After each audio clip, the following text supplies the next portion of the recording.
యెహోషువ తర్వాత కాలేబు నిలబడన్నాడట, నా కూతురికి చేస్తే మళ్ళీ నాలాంటి కసున్న వాడినే చెప్పండి అల్లుడిగా పెళ్లి చేస్తాను. అంటే నా బిడ్డకి దేవుని యందలి భయభక్తులు కలిగిన వాడినే చెప్పండి పెళ్లి చేస్తాను.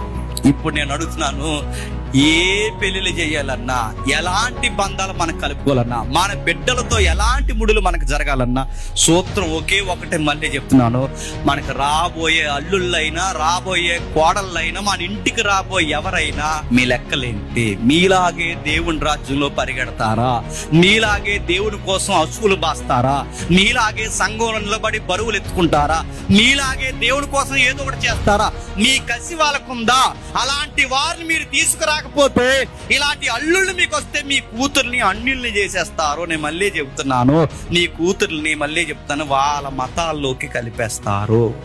ఇలాంటి కూతుర్ని కానీ చేయకపోతే, మళ్ళీ చెప్తున్నాను, భక్తున్న కూతుర్ని చేయకపోతే, భక్తి లేని కోడళ్ళ కనుక మీ కొంపకు తగలడితే, నేను మళ్ళీ చెప్తున్నాను, మీ కొంప అంతా రాకాసి కొంప అయిపోతాది.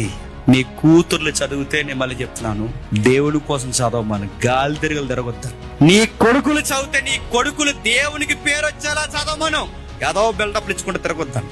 నీకు అల్లుళ్ళు వస్తే, నీ అల్లుళ్ళు దేవునికి పడి గౌరవం తెచ్చే ఉన్నతమైన స్థితిలో నిలబడి దేవునికి సాక్ష్యం చెప్పాలి. అబ్బాయి అని చెప్పు. నీ భార్య అయినా, నీ కూతురైనా, నీ అల్లుడైనా, నువ్వైనా, నీ వెనకాల వచ్చిన వారు ఏ తోకైనా ఎవరికోసం నిలబడాలి చెప్పండి. దేవుడు దేవుడు దేవుడు దేవుడు. ఆ మనిషి ముందు ఎవరైనా సరే ఆ దేవుడి కోసం నిలబడకపోతే ఊరుకోవడం.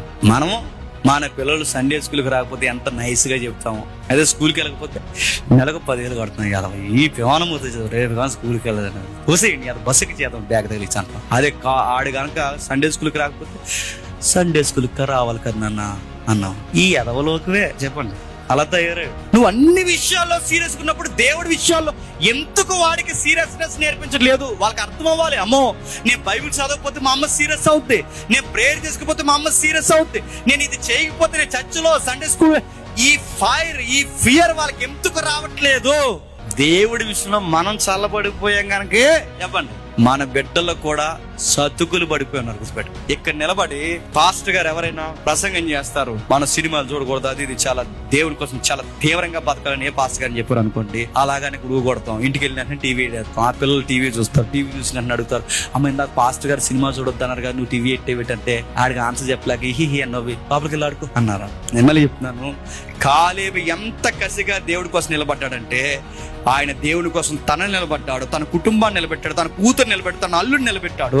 రాబోతున్న ఇజ్రాయెల్ జనాంగానికి తన కుటుంబం తరపున ఒక జడ్జిని రెడీ చేశాడు. ఆ జడ్జే చెప్పండి, ఒత్నియే.